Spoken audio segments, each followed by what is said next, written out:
김씨매매일지 오늘의 이야기입니다. IMF로 1,500억 공장 날리고 분식점 사장으로 있으시다 주식 투자로 120억 수익을 올리고 계신 분입니다. 1,500대 자산가에서 분식점 사장으로 재기하셨고요. 작은 분식점 하면서 주식 공부를 하게 된 사연과 두 번의 대폭락을 통해 120억의 자산을 다시 일군 뚝심의 김씨 1화입니다. 김씨 투자 연대기, 이분이 자산을 날린 시점이 IMF가 터지고 4개월 만에 1,500억이 부도가 났다고 합니다. 그리고 SK텔레콤을 처음 매수를 했는데 이게 계속 밀고 내려가는 자리에서 사신 거예요. 그 마이너스 30%까지 내려갔습니다. 자, 포스코 그 뒤에는 공부를 많이 하셔가지고 이렇게 수익이 많이 나다가 또 한 번의 위기가 찾아옵니다. 서브프라임 모기지론 터진 이후에 또 포스코에서 마이너스 20억 손실이 나요. 이제 2007년, 2008년, 이제 2008년, 2009년 사이에 포스코를 샀더니 마이너스 20억 손실을 하셨습니다. 그 뒤에는 네이버 뭐 이렇게 종목들이 꽤 종목들을 보면 여기에 잡주 테마 중 하나도 없죠. 또 없는 게 이번의 특징입니다. 그게 대부분 다 대기업주네요. 대기업이거나 중견 이상의 기업들입니다. 거기에서 이제 가장 대장주들만 사신 것 같아요. 자, 책을 통해 주식을 접하다 허무 공허함을 달래기 위해 수많은 책을 보기 시작했다고 합니다. 주식, 분식점을 하시면서 수십 권의 책을 보고 내린 결론은 위기는 기회다. 자, 가장 빠른 시간 내에 가장 큰 수익을 낼 수 있는 투자는 바로 주식뿐이다. 주변에서 부동산 투자해봐라 라는 친구도 있고, 원래 거래처에서 공장 라인 하나 떼줄 테니까 여기 와서 한번 해보실 생각이 없냐, 이런 이제 제안도 많이 있었는데 결국에는 선택하신 게 주식 투자였다고 합니다. 집 팔아서 주식할 때라고 결론을 냈다고 합니다. 이때 그래서 가족들을 설득해서 집을 처분하고 전세로 가셔서 주식을 하신 케이스입니다. 이분은 사업을 크게 하시던 분이다 보니까 통이 컸겠죠. 자, 배짱이 있으셨다는 겁니다. 첫 거래 실패와 좌절, 첫 거래 종목에서 큰 실패를 경험하게 됩니다. 뉴스와 리서치를 보고 이거 괜찮겠는데 라고 덜컹 올인을 했던 거죠. SK텔레콤을 매수 후 2달 만에 마이너스 30% 했던 것입니다. 자, 그때 포기했더라면 지금의 내가 없다. 바보야, 문제는 좋은 매수 자리야. 자, 훗날 지나 보면 그 종목은 그 당시에는 상당히 괜찮은 종목이었습니다. SK텔레콤이 IMF 터진 이후에. 자, 문제는 매수 방법과 매수 자리였던 거요. 라는 결론이 이제 도달하게 됩니다. IMF 여파가 아직 끝나지 않았던 시점에서 계속 하는 와중에 올인 매수했던 것 때문이었다. 잘못을 바로잡기 위해 미친 듯이 공부했다고 합니다. 우리 딸아이가 이번에 자녀분이 그때 고3이었는데 이 고3인 자녀분보다 내가 더 늦게 자고 더 일찍 일어나서 주식 공부를 했다고 합니다. SK텔레콤 때문에 한번 뒤고, 내가 제대로 알지 못한 종목은 절대로 매수하지 말아야 된다. 그 뉴스만 보고 샀다는 거잖아요. 주가는 차트의 패턴이 매우 중요하다. 차트에서 매수 맥점 찾으려고 노력하자. 이렇게 해서 하루에 50개 종목 차트를 돌려봤다고 합니다.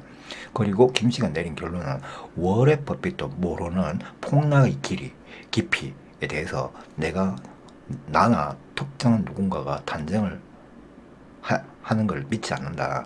그냥 믿는 거는 딱 분할 매수를 하는 거. 한 가지 방법이 바로 이것뿐이었다고 합니다. 특정한 기간 동안 분할 매수 50번 합니다. 폭락장일 때는 50번, 상승장에서는 20번, 이렇게 본인이 어떤 원칙을 정했다고 하는 거죠. 자, 자만 종목에 대한 집착으로 위기를 맞게 됩니다. 이렇게 수익을 한 4년 동안 해서 수십억의 수익을 내게 되는데요. 그 뒤에 세계 1위 포스코인데 리서치 실적도 좋고 다 좋은데 주가 곤두박질 치더랍니다. 이 종목에다가 그동안 번 돈의 거의 70% 정도를 쏟아 부었는데, 이분이 나중에 산업 사이클과 포화 시장이라는 개념을 이제 이해하게 되는데, 실적주가 둘 다 사상 최고치를 달리고 있었고, 실적하고 주가가 정권가에서는 언제 100만원 돌파하나, 이제 한 200만원 좀 가지 않겠나, 이런 말들이 막 뉴스나 이 토론 이런 식 계속 나고 있는 상황에서 이게 78만 원 정도에서 무너졌어요. 계속 무너지니까 이게 눌림목이 생기고 다시 조정을 받고 올라갈 거라고 생각해서 그때 들어갔었는데 그때 올라가지 않고 계속 내려온 겁니다. 그래서 단순히 차트가 눌렸다고 생각하고 들어간 거였던 겁니다. 근데 그 이후에 얘가 왜 큰 손들한테서 버려졌는지 이를 이제 분석을 해보니까 이 산업 사이클 그리고 포화 시장 시대를 대표하는 주도주의 개념에서 얘가 이탈을 했다라고 이제 알게 된 거죠. 그때부터 그 개념을 다시 모든 종목에 다시 이제 집중하게 됩니다. 그렇게 해서 다시 재기를 성공하신 거예요.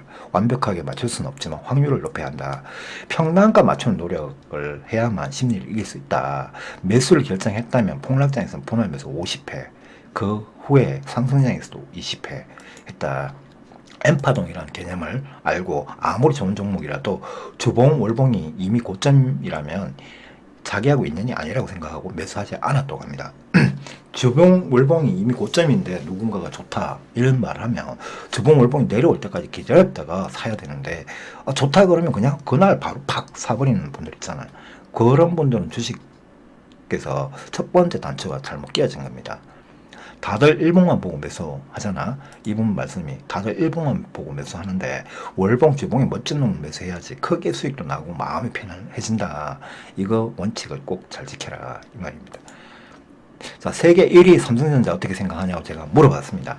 저도 뭐 이게 별로 안 좋아하는데 이분 생각도 똑같아요. 자, 노키아, 모토로라 한때 1위였다. 아마도 애플과 삼성이 없었다면 지금도 1위 하고 있었고 그 기술력 그대로 가지고 뭐 이게 그 폰을 계속 전 세계적으로 팔고 있었을 거다. 근데 애플이나 삼성이 나타나니까 노키아와 모토로라가 사라졌지 않냐. 삼성이 계속 잘 나가려면 중국의 반도체 굴기가 없어야 한다. 나는 반도체 굴게 한다는 그런 상황을 지켜보고 다큐멘터리 나왔을 때부터 그걸 심도 있게 지켜보고 삼성전자를 팔았다. 그 말입니다. 박수 칠 때 떠나라. 주식은 딱 78대 28의 법칙에서 가는 겁니다. 큰 손들은 이 주가가 앞으로 100%까지는 더 오를 수 있는데 나는 78% 80%에서 빠져나가야지 다른 그 28% 지점에 있는 좋은 태동기나 과도기 종목을 사러 갈 수 있는 거예요. 근데 그런 개념 자체가 없는 일반인들은 어떻게 생각하냐. 지난 3년간 삼성전자 30%밖에 안 올랐습니다. 지난 3년간. 근데 이분이 이걸 260만 원을 처분을 했다고 하는데요. 처분하고 삼성전자 팔고 매수한 포스코케미칼 400% 올랐고요. 삼성 SDI는 120% 올랐습니다. 그런 관점이 이분은 수익 관점이지 어떤 종목에 집착하면 안 된다 그러죠. 아까도 이분은 포스코 때문에 그걸 터득하신 거죠. 어떤 종목에 집착하고 신봉하고 뭐 이렇게 하면 결국에는 안 된다는 겁니다. 이분은 삼성전자는 지금 한 주에 280만 300만 원짜리 다 주가의 상승 여력은 시가총액과 매우 연관이 있는데 이게 시가총액이 그만큼 비싼 게 100% 300% 올라갈 수 있냐. 100% 300% 올라갈 수 있는 종목을 찾아서 수익을 내러 가야지 여기다가 왜 돈을 묶어 놓냐. 이거는 정말 투자의 효율성 자체가 없는 거다. 자, 생각해봐라. 뭐 이런 말씀을 하셨어요. 그리고 필리피시라는 사람이 모토로라 장기 투자해서 25,000% 경이로운 수익을 냈는데 만약에 그의 아들이 아직도 그 주식을 그대로 갖고 있었다면 쪽발 찼을 거다. 자, 그 종목에 집착을 했다면 지금 그는 포춘지 250등 이름을 올리지 못했을 거다. 자, 필리피시라는 사람이 전 세계적으로 오레프보다 한때는 더 유명했던 1인자입니다. 주식계에서는 밑바닥에서 완전 흙수저에서 금수저로 올라온 인물인데요. 자, 이분 같은 경우에 아들이 지금도 포춘지 250등 안에 들어갑니다. 그 정도로 부를 많이 이제 축적을 했어요. 근데 이분이 모토로라를 계속 들고 있었다면 쪽박을 찼을 거라는 말입니다.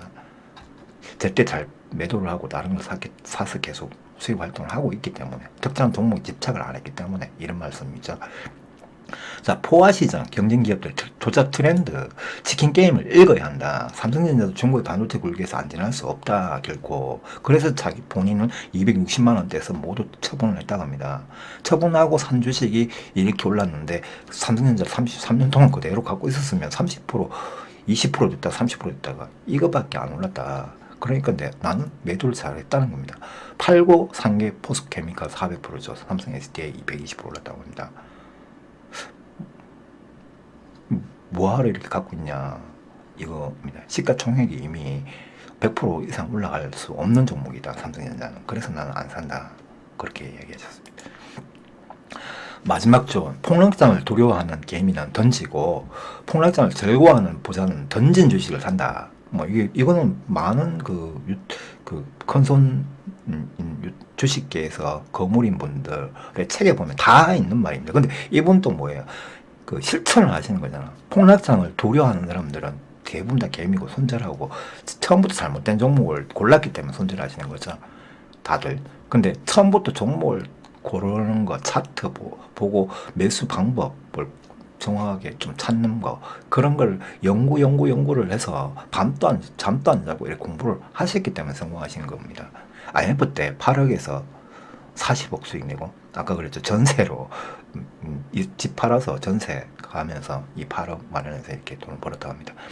리먼 브라더스 사태 때 25억으로 70억 수익 내고, 지금 또 지금 투자되어 있는 것도 있고 지금 또 50억으로 뭘 살지 고민 중이다라고 합니다.